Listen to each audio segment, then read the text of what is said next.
Hello friends, I am Arpit and I am here with today's analysis. Today is 29th of March and we are going to deal with three very important topics which are in news. The first is the Japan's concerns with respect to the Senkaku Islands. The Senkaku Islands or Diaoyu Islands as called by China. This concern is with respect to China and Taiwan also because they also claim ownership over these islands which are located in the East China Sea. This can also be part of China's response to the aggression portrayed by USA very recently, and why China is doing it against Japan, because Japan is an all-time ally of USA. This is resulting in the tensions in that region, nothing more than that. So let's see how Japan deals with such kind of tensions. The next is the Samagra Shiksha Abhiyan. This was in news because the center government has not transferred the funds to various states as per the Samagra Shiksha Abhiyan. Why? Because they are not implementing the PM Shri scheme which was launched by the government of India in 2022. The PM Shri scheme is very much in line with the national education policy which aims to develop the capacities of the schools to implement the national education policy and overall educational development, resulting in increased learning outcomes. So there has been a bone of contention between those states and the center of the government of India. And the last is section 44(3) of the Digital Personal Protection Act. Digital Personal Protection Act was passed in the year 2023 which aims to protect our personal data. And on the other hand, there is another law which is called as the Right to Information Act, which gives the right to the people to access information, even personal information, if it is for national importance.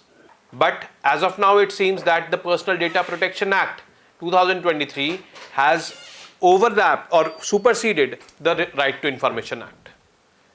Now, the information can be denied if it is sought under RTI, even if that information is of national importance, because that information has to be protected as per the Personal Data Protection Act.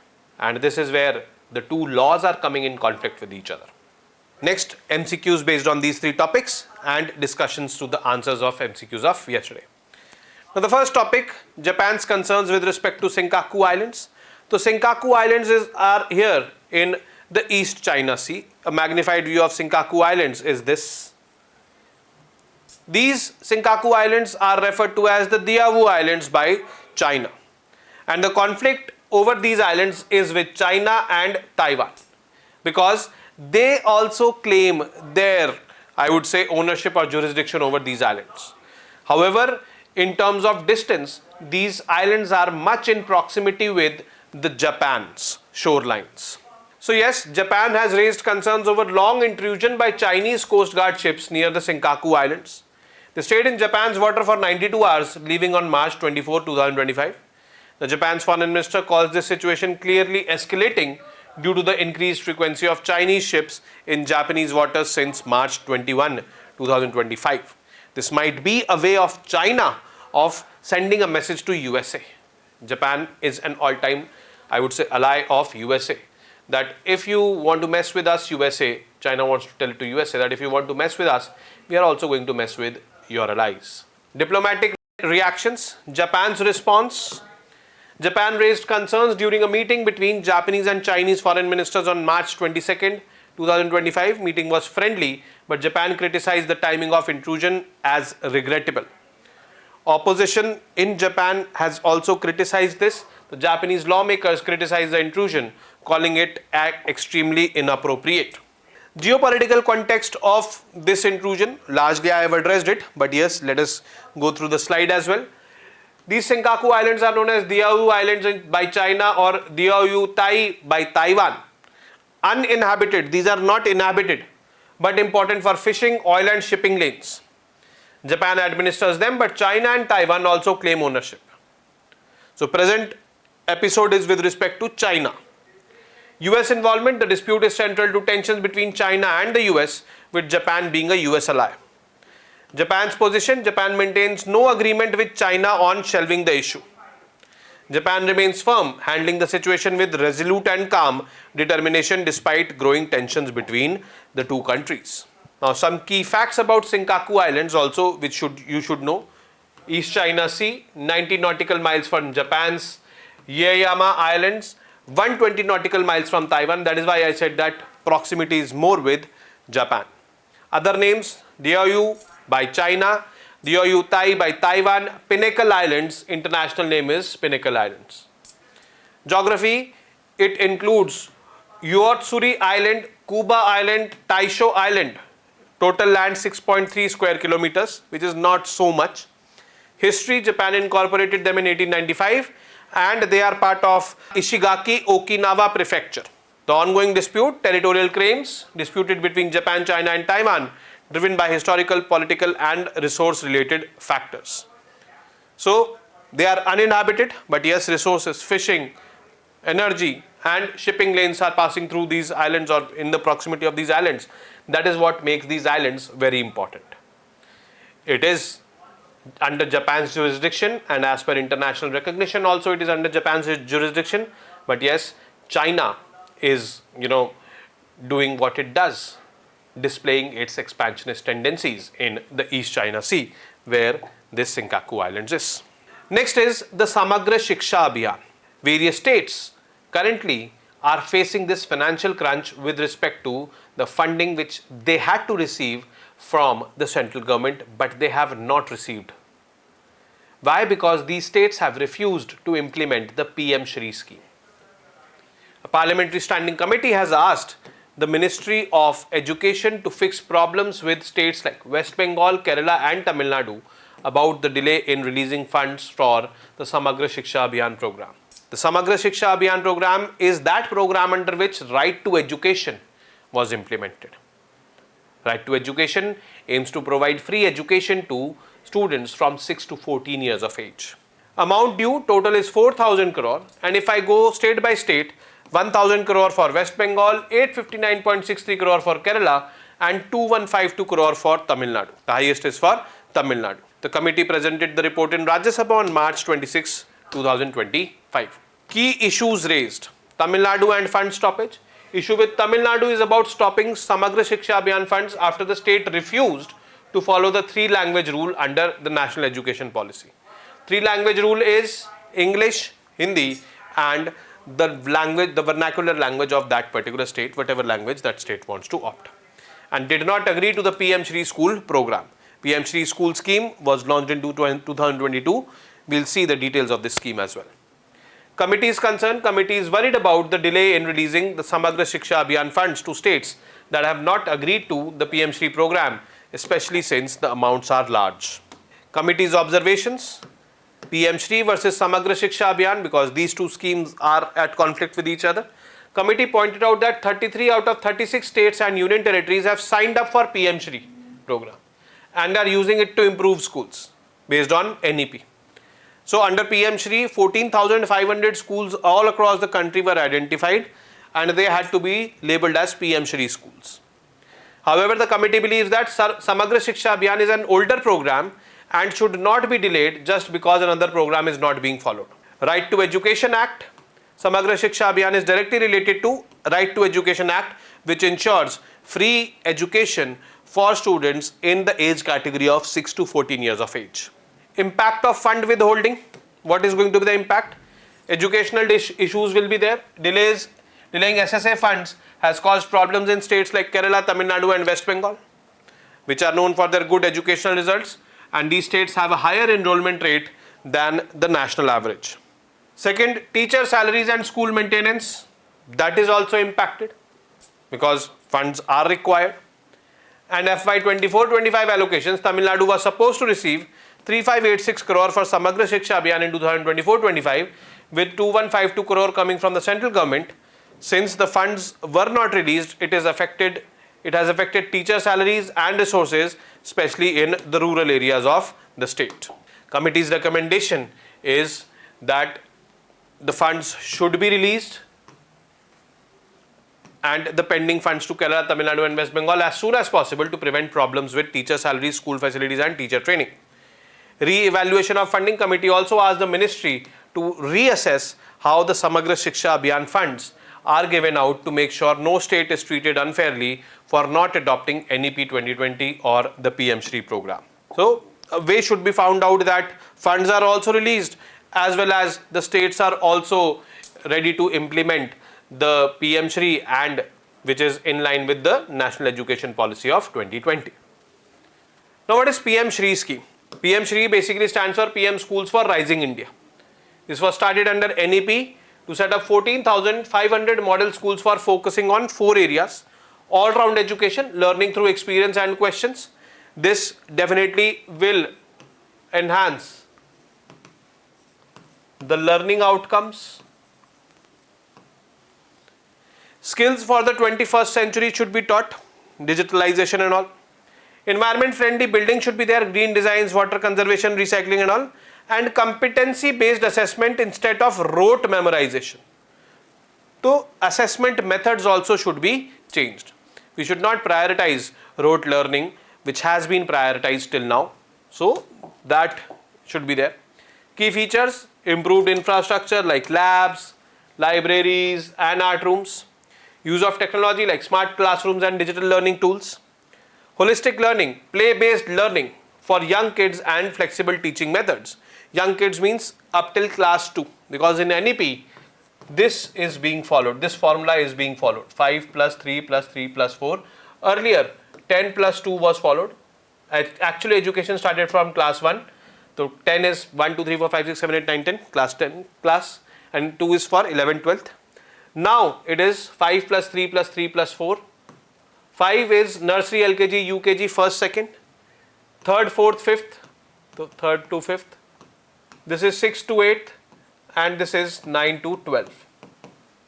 So here, young kids, play-based learning is being focused upon so that the learning outcomes increase. And one of the major challenges in the Indian educational setup is very, very poor learning outcomes. Regular checks, a framework to maintain high school standards should be there. And total budget of the scheme is 27,360 crore over 5 years, 2022 to 2027, with 18,128 crore coming from the central government and the remaining coming from the state governments. What is Samagra Shiksha Abhiyan? It is a central government program aimed at providing quality education from preschool to higher secondary levels. Focus areas: developing school infrastructure, teacher training and hiring, improving learning outcomes and providing inclusive education for disadvantaged groups, making education more accessible and equitable. Connections to the RTE Act. Samagra Shiksha Abhiyan supports the Right to Education Act, which guarantees free education for children aged 6 to 14 years. So this Samagra Shiksha Abhiyan is linked to Right to Education Act. The PM Shri schools are linked to National Education Policy of 2020. So the 3 states, West Bengal, Kerala and Tamil Nadu, they are not being released funds for the Samagra Shiksha Abhiyan. Why? Because they are not implementing the PM Shri for implementing the National Education Policy of 2020. And now the last piece of news, that is Section 44(3) of Digital Personal Data Protection Act 2023. Now first of all, what is personal data? Personal data is any data which reveals any personal information about an individual. It can be an email ID, it can be the password of the email ID, it can be your UPI pin, it can be your name, it can be the password of your, I would say, net banking, your photo, your address, anything it can be. That is all what personal data is. Now this personal data was being misused by many, like for example economic fraudsters. They have your personal data, they have access to your personal data, your mobile number, your name, your address. They call you, financial scams happened. Why? Because your personal data has been leaked in the public domain. Now government came up with this Personal Data Protection Act in 2023. This act aims to, I would say, secure or protect your personal data, and your personal data will not be shared without your consent. So this was the ultimate purpose of that law. But there is another law, Right to Information. This Right to Information Act gives you the right to access information, even personal information, if it is in national interest. But the Personal Data Protection Act's section 44(3) says that even if it is in national interest, that personal information will not be shared without the consent of the information holder or without the consent of that person whose information it is. So that is a conflict between both these laws. That is what we are going to discuss over here. So about this Digital Personal Data Protection Act. So background of this act: Supreme Court in 2017 decision in the Justice K.S. Puttaswamy versus Union of India case declared that right to privacy is a fundamental right, and that is why it was part of Article 21. And building on this, India introduced the Digital Personal Data Protection Act in 2023 because right to privacy had to be ensured. Purpose: it aims to regulate the processing of digital personal data while balancing privacy rights with the need for lawful data processing. Now, overlap with RTI Act. However, some provisions of the Digital Personal Data Protection Act overlap with the RTI, and this is what we are discussing, where we are going to discuss about. So first we will discuss about the key features of Digital Personal Data Protection Act 2023. Applicability: this Digital Personal Data Protection Act applies to all digital and non-digital personal data proceeds. But these non-digital proceeds have to be converted into or have to be stored in a digital format. And to data collected outside India if data involves offering goods and services in India. So all that data will be protected. Data of Indian citizens processed abroad is also covered under this Digital Personal Data Protection Act. Informed consent: personal data can only be processed with the consent of individuals. Data principle: individual whose data it is referred to as data principle in the law. Consent can be withdrawn at any time, and processing must be for lawful purposes only. So consent, without consent you cannot do, and consent can be withdrawn anytime. Data Protection Board of India has been established as per the law. It is responsible for monitoring compliance with the law, imposing penalties for violations, handling complaints, and resolving disputes related to data breaches. Rights and duties of data principals: whose data it is. Individuals have the right to request information on the processing of their own data, correct or erase the data, file grievance in case of violations of their data rights, and these grievances will be inquired by the Data Protection Board of India. Nominate a person to exercise their rights in the event of death or incapacity. Obligations on data fiduciaries. Data fiduciaries are those entities which are holding the data of the personal data of individuals. Like for example, if I have to go and buy a SIM card, so I'll go and I will give my Aadhaar card that is having my personal data, and I'll give all these information to, let's suppose I'm buying this SIM card of Jio, so I'll give it to Jio. So Jio in this case is data fiduciary.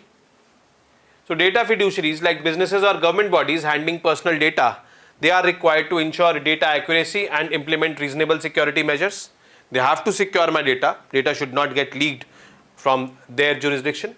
Notify the Digital Protection Board of India and affected individuals in case of data breaches. Erase personal data once its purpose is fulfilled or when retention is no longer necessary for legal purpose. You can erase those personal data. No need to store them, because storing them will also entail extra cost. Then significant data fiduciaries. Government may classify certain data fiduciaries as significant data fiduciaries based on the volume, sensitivity and impact on the data they handle. The significant data fiduciaries must follow stricter rules, including appointing a data protection officer and conducting regular audits. So this is what Digital Personal Data Protection Act's features are. Now section 44(3) of the Digital Personal Data Protection Act 2023. So original section 8(1)(j) of 44(3), under the RTI Act, personal information could only be withheld if it was unrelated to the public interest. This section is of the RTI Act, Right to Information Act, section 8(1)(j). So under the RTI Act, personal information or personal data could only be withheld if it was unrelated to the public interest or would cause unwarranted privacy invasion, unless the larger public interest justifies its disclosure.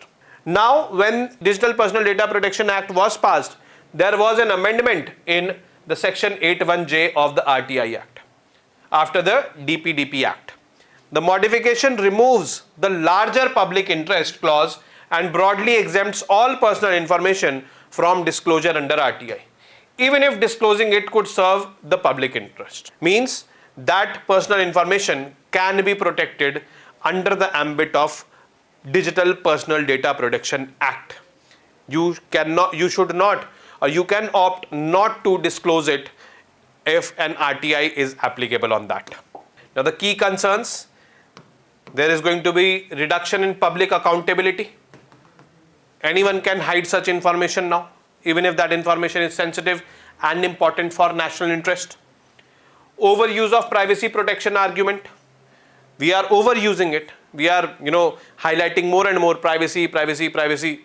We are not considering there can be any security threats also by hiding or by protecting the privacy of any individual or body. Impact on democracy. The changes to the RTI Act threaten to weaken the ability of citizens to engage in informed decision making, because now the information cannot be shared with the citizens. So through RTI they were empowered, but now they seem to be less empowered because information can be hidden from them. Now, Right to Information Act 2005, it was enacted to allow citizens to request information from government bodies and promote transparency in governance. Key features: it covers all public authorities including central, state and local governments, except for certain exempted organizations. Certain exempted organizations are like security agencies and all. Public information officers have to be appointed by every entity, must respond to RTI request within 30 days. Exemptions: some information like national security data or personal privacy is exempt from disclosure. Appeals: if an RTI request is denied, citizens can appeal to the central or state information commissions which were established as per this law. And penalties are also there. Public officials can be fined for failing to provide information without valid reasons. Proposed solutions: public consultation. Broader public consultation process is needed to discuss how Section 44(3) affects the RTI Act. This will ensure diverse perspectives are considered, including those of legal experts, RTI activists and civil society groups. Strengthening oversight mechanisms. We can strengthen oversight mechanisms. They are necessary to prevent the misuse of personal data exemptions. Clear guidelines for information disclosure. Clear and comprehensive guidelines should be developed for when public interest outweighs privacy concerns. International standards like those in the EU's General Data Protection Regulation offer useful examples for balancing these competing interests. Periodic review of the Digital Personal Data Protection Act should also be done, and its impact on RTI Act should be conducted. We should be assessing that how it is impacting. If it is impacting negatively, then the status quo should be reached or should be established. If it is impacting positively, then we can go further with it. Promoting digital literacy and awareness among the citizens so that more and more people can access to these kind of, I would say, provisions. Now coming on to the MCQs based on these topics. In which sea is the Senkaku Island located? East China Sea, South China Sea, Sea of Japan or the Okhotsk Sea? Consider the following statements with respect to Samagra Shiksha Abhiyan and mark the correct one. The Samagra Shiksha Abhiyan ensures right to education. The Samagra Shiksha Abhiyan focuses on developing school infra apart from other focus areas. Only one, only two, both one and two, neither one nor two. Third question, consider the following statements with respect to PM Shri and mark the correct one. Scheme was started under NEP 2020. It focuses on experiential learning and it aims to create green buildings.